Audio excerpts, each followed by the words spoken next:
সুপ্রভাত বন্ধুরা, আজ হলো 9 ডিসেম্বর 23 অগ্রহায়ণ সোমবার।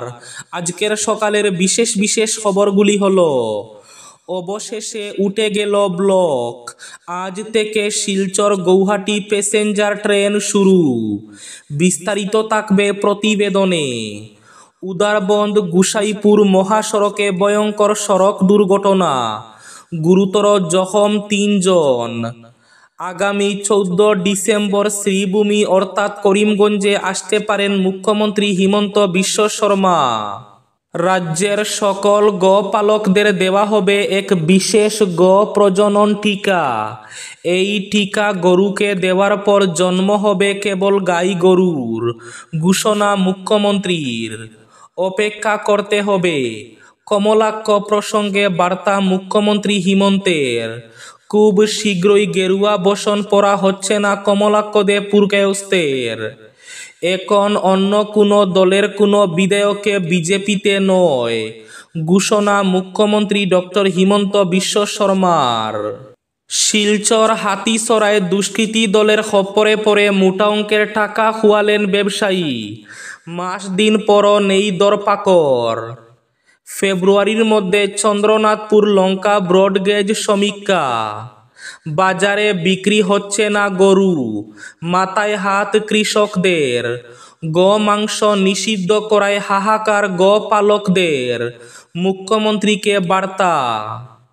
মাত্র 6 মাসে কুরআন মুখস্থ করে নজির বরখলার খুদে পড়ুয়ার। 2026-এর আগে বিজেপির প্রতিটি মণ্ডলের স্থায়ী ভবন। ঘোষণা মুখ্যমন্ত্রী হিমন্তের। শ্রীভূমি অর্থাৎ করিমগঞ্জে এটিএমে প্রতারণা করে বৃদ্ধার 1,40,000 টাকা লুটে নিল এটিএম প্রতারক।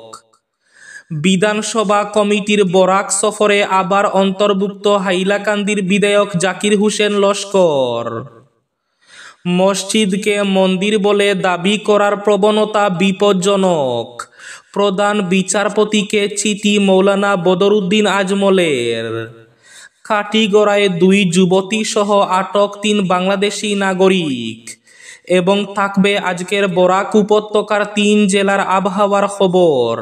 তাহলে বিস্তারিত খবরে যাওয়ার আগে অবশ্যই ভিডিওটিতে একটি লাইক করে চ্যানেলটি সাবস্ক্রাইব করে পাশের বেল আইকনটি বাজিয়ে রাখবেন এবং ফেসবুক পেজটি ফলো করে ভিডিওটি অবশ্যই শেয়ার করবেন, যাতে সঠিক তথ্যগুলো সবার কাছে পৌঁছাতে পারে।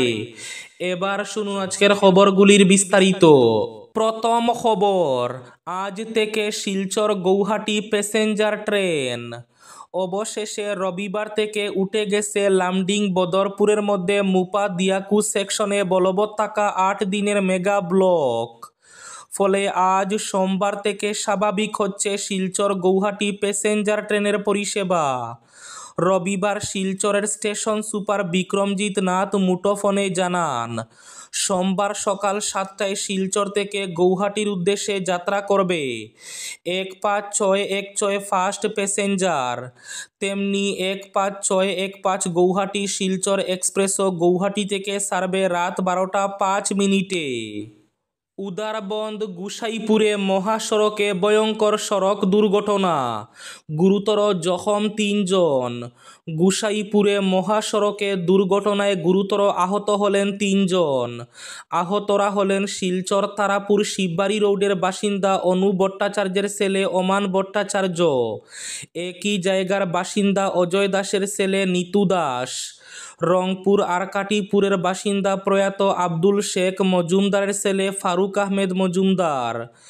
ঘটনাটি ঘটেছে রবিবার রাত 8টা নাগাদ উদারবন্দ থানার অন্তর্গত গুসাইপুর 4.5 মাইল মহাসড়কে। উদারবন্দ পুলিশ ঘটনাস্থলে ছুটে গিয়ে আহতদের উদ্ধার করে উদারবন্দ প্রাথমিক স্বাস্থ্য কেন্দ্রে পাঠিয়ে দেয়। অবস্থা বেগতিক দেখে আহতদের শিলচর মেডিকেল কলেজ ও হাসপাতালে নিয়ে যাওয়ার পরামর্শ দেওয়া হয়। পরে 108 অ্যাম্বুলেন্সে করে মেডিকেলে নিয়ে যাওয়া হয় তাদের। ঘটনার বিবরণে জানা গেছে, এদিন রাতে আরকাটিপুরের বাসিন্দা ফারুক আহমেদ উদারবন থেকে তার বাড়িতে যাওয়ার সময় গুসাইপুর 4.5 মাইলে পেছন দিক থেকে একটি ইয়ন গাড়ি দ্রুত গতিতে এসে তার স্কুটিতে ধাক্কা মারে। এতে ফারুক মহাসড়কের উপর ছিটকে পড়ে আহত হন। স্কুটিতে থাকা ধাক্কা মারার পর মহাসড়কের পাশে বন্ধ অবস্থায় থাকা টিপারে গিয়ে ধাক্কা মারে ইয়ন গাড়িটি। এতে গুরুতর আহত হয় ওমান ভট্টাচার্য এবং নিতু দাস। দুর্ঘটনার খবর পেয়ে উদারবন থানার এসআই রঞ্জিত সিনহা দলবল নিয়ে ঘটনাস্থলে ছুটে যান। রাজ্যের গোপালকদের জন্য বৃহৎ ঘোষণা মুখ্যমন্ত্রীর। রাজ্যের গোপালকদের দেওয়া হবে বিশেষ প্রজনন টিকা। এই টিকা গরুকে দেওয়ার পর জন্ম হবে কেবল গাই গরু। মিত্ররা সরকারের সাহায্যে চালিয়ে যাচ্ছে এই প্রকল্প। ঘোষণা মুখ্যমন্ত্রী ডক্টর হিমন্ত বিশ্ব শর্মার। এদিকে এখন অন্য দলের কোনো বিধায়ককে বিজেপিতে নয়, ঘোষণা হিমন্তের। অসমে বিধানসভার নির্বাচন 1.5 বছর বাকি। এই সময়ে অন্য দলের কোনো বিধায়ককে বিজেপিতে নেওয়া হবে না, জানিয়েছেন মুখ্যমন্ত্রী ডক্টর হিমন্ত বিশ্ব শর্মা। তিনি বলেন, এখন কোনো বিধায়ক দল ত্যাগ করলে তার আসনে উপনির্বাচন করাতে হবে, কিন্তু এই সময়ে তিনি উপনির্বাচন চাইছেন না। তার পরামর্শ, বিজেপিতে যোগদানে আগ্রহী বিধায়করা কিছুদিন অপেক্ষা করেন। ভোটের কাছাকাছি সময়ে তাদের বিজেপিতে বরণ করে নেওয়া হবে। এদিকে আগামী 14 ডিসেম্বর শ্রীভূমি অর্থাৎ করিমগঞ্জে আসতে পারেন মুখ্যমন্ত্রী হিমন্ত। আগামী 14 ডিসেম্বর একদিনের সফরে শ্রীভূমিতে আসতে পারেন মুখ্যমন্ত্রী হিমন্ত। এদিন নেহেরু যুব কেন্দ্রের উদ্যোগে আয়োজিত এক র্যালিতে অংশ নেওয়ার কথা রয়েছে তার। সেই র্যালিতে অংশ নিয়ে সুতারকান্দিতেও যেতে পারেন মুখ্যমন্ত্রী। পাকিস্তানের সঙ্গে 71-এর যুদ্ধে ভারতের বিজয় উপলক্ষে এই র্যালির আয়োজন করেছে নেহেরু যুব কেন্দ্র। প্রসঙ্গত, করিমগঞ্জ থেকে শ্রীভূমি নামকরণের পর এটাই হবে প্রথম সফর মুখ্যমন্ত্রীর। এদিকে 2026-এর আগে বিজেপির প্রতিটি মণ্ডলের স্থায়ী ভবন। নতুন বছরের গোড়াতে পঞ্চায়েত নির্বাচন। এর 1 বছর গড়াতে না গড়াতে এসে যাবে বিধানসভা নির্বাচন। এরই প্রস্তুতি হিসাবে রবিবার একেবারে তৃণমূল স্তর থেকে দলকে ঢেলে সাজানো শুরু করলেন হিমন্ত। এদিন শুয়ালকুচিতে বিজেপির মণ্ডল অফিসের স্থায়ী ভবন উদ্বোধন করে মুখ্যমন্ত্রী জানিয়েছেন, আগামী বছরের মধ্যে গোটা রাজ্যে বিজেপির প্রতিটি মণ্ডলের একটি স্থায়ী অফিস ঘর হবে। পাশাপাশি পঞ্চায়েত নির্বাচনে জোট নিয়েও গুরুত্বপূর্ণ মন্তব্য করেছেন তিনি। বাজারে গরু বিক্রি হচ্ছে না, মাথায় হাত কৃষকদের। মাংস নিষিদ্ধ করায় হাহাকার গোপালকদের। মুখ্যমন্ত্রীকে বার্তা, গরু এবং মাংসের রাজনীতির জাতাকলে পিষ্ট অসমের গোপালকরা। মাংস নিষিদ্ধ করার ফলে গোপালকের জীবনে নেমে আসে অন্ধকার। শিবসাগর, তিনসুকিয়া সহ উজান অসমের বিভিন্ন স্থানে গরুর বাজারে ব্যাপারীর সন্ধানে হাহাকার খিলঞ্জিয়া অসমিয়া গোপালকদের। গরু বিক্রি করতে বাজারে এসেও ফিরে যেতে হয়েছে গোপালকদের। মুখ্যমন্ত্রী হিমন্ত বিশ্ব শর্মার নেতৃত্বে ক্যাবিনেট কমিটি প্রকাশ্য রাস্তা, হোটেল, রেস্তোরাঁ এবং বিভিন্ন সামাজিক অনুষ্ঠানে মাংস বিক্রি নিষিদ্ধ করার সিদ্ধান্ত নিয়েছে। সরকারের এই পদক্ষেপে ক্ষোভ ব্যক্ত করেছেন উজান অসমের গোপালকরা। সরকারের সিদ্ধান্তের কঠোর সমালোচনা করে গোপালকদের অভিযোগ, মাংস নিষিদ্ধ করার ফলে ক্ষতি কার হচ্ছে তা মুখ্যমন্ত্রীকে ভেবে দেখা দরকার। মসজিদকে মন্দির বলে দাবি করার প্রবণতা বিপজ্জনক। প্রধান বিচারপতিকে চিঠি মৌলানা বদরুদ্দিন আজমলের। মুসলমানের উপাসনাস্থল মসজিদ দরগাকে মন্দির বলে দাবি করে যথেচ্ছ আবেদন গ্রহণের প্রবণতা বন্ধ করতে ভারতের সর্বোচ্চ আদালতের মুখ্য বিচারপতির কাছে আবেদন জানিয়েছেন AIUDF-এর সভাপতি তথা প্রাক্তন সাংসদ মৌলানা বদরুদ্দিন আজমল। ওই আবেদনপত্রে তিনি উল্লেখ করেন, সম্প্রতি উত্থাপিত এমন প্রবণতা গভীর উদ্বেগের। ভারতবর্ষের বিভিন্ন রাজ্যের বিভিন্ন নিম্ন আদালতে আবেদন দাখিল হওয়া বেশ কয়েকটি মুসলমান উপাসনাস্থল মূলত মন্দির বলে উল্লেখ করা হয়েছে।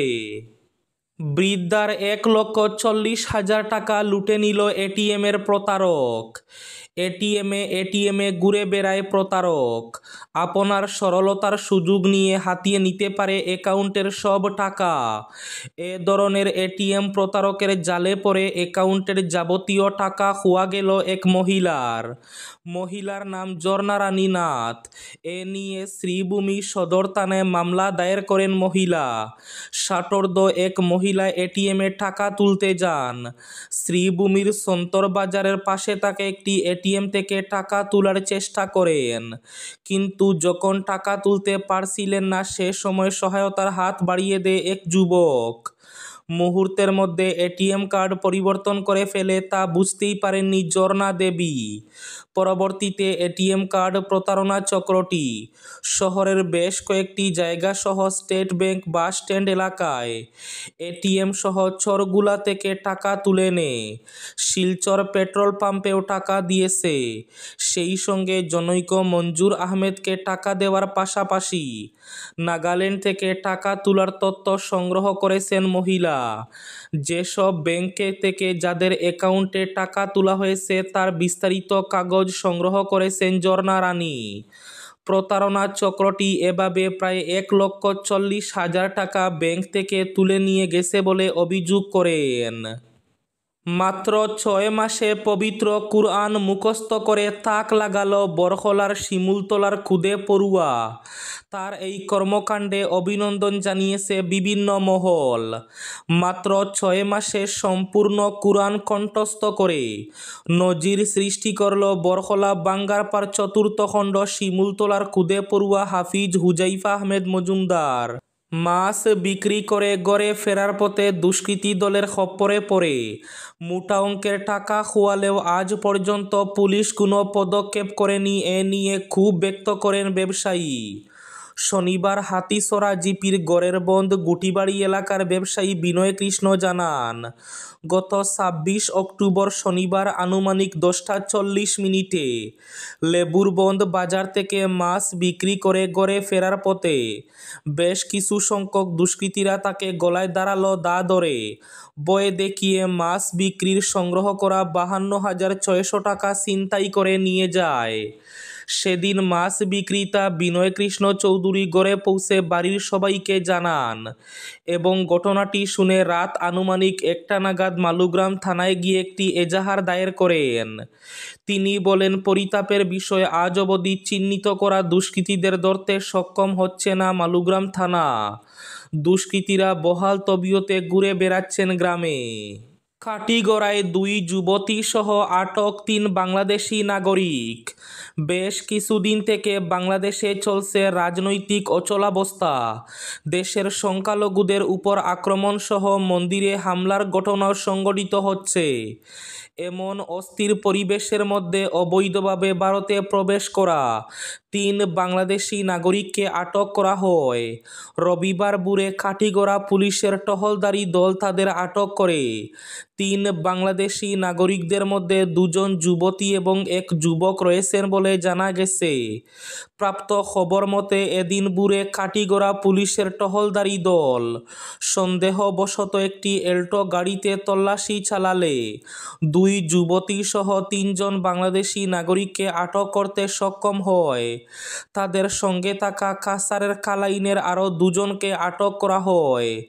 জানা গেছে, মেঘালয় বাংলাদেশ সীমান্ত দিয়ে অবৈধভাবে ভারতে প্রবেশ করেন ঝুমুরানী দাস, করুণারানী দাস এবং রিমন বৈষ্ণব নামের 3 জন। আজকের বরাক উপত্যকার 3 জেলার আবহাওয়ার খবর। আজ বরাক উপত্যকার 3 জেলার আকাশ ফর্সা থাকার পূর্বাভাস। শিলচর কাছাড়ে আজ সর্বোচ্চ তাপমাত্রা থাকবে 26 ডিগ্রি সেলসিয়াস এবং সর্বনিম্ন তাপমাত্রা থাকবে 14 ডিগ্রি সেলসিয়াস। শ্রীভূমি জেলায় আজ সর্বোচ্চ তাপমাত্রা থাকবে 26 ডিগ্রি সেলসিয়াস এবং সর্বনিম্ন তাপমাত্রা থাকবে 13 ডিগ্রি সেলসিয়াস। হাইলাকান্দি জেলায় আজ সর্বোচ্চ তাপমাত্রা থাকবে 26 ডিগ্রি সেলসিয়াস এবং সর্বনিম্ন তাপমাত্রা থাকবে 14 ডিগ্রি সেলসিয়াস। এবার শেষ খবরটি, বিধানসভা কমিটির বরাক সফরে ফের অন্তর্ভুক্ত বিধায়ক জাকির। বিধানসভার লোকাল ফান্ড অডিট অ্যাকাউন্ট কমিটির সদস্য পদ থেকে বাদ পড়লেও নিজের ক্যারিশমায় কমিটির বরাক সফরে শেষমেশ অন্তর্ভুক্ত হলেন হাইলাকান্দির বিধায়ক জাকির হোসেন লস্কর। রবিবার অর্থাৎ 8 ডিসেম্বর থেকে 11 ডিসেম্বর পর্যন্ত কমিটির কাছাড়, হাইলাকান্দি ও শ্রীভূমি জেলা সফরকালে তিনিও কমিটির সঙ্গে থাকবেন। শনিবার রাতে অসম বিধানসভার সচিব এক পত্র মারফত কমিটির ইনচার্জ ও বিধানসভার যুগ্ম সচিব সহ কমিটির চেয়ারম্যান বিধায়ক চক্রধর গগৈকে জানিয়েছেন কমিটির প্রস্তাবিত উল্লেখিত জেলা সফরে বিধায়ক জাকির হোসেন লস্করও সঙ্গে থাকবেন। এই ছিল আজকের সকালের বিশেষ খবরগুলি। ভিডিওটি অবশ্যই লাইক করে শেয়ার করে দেবেন।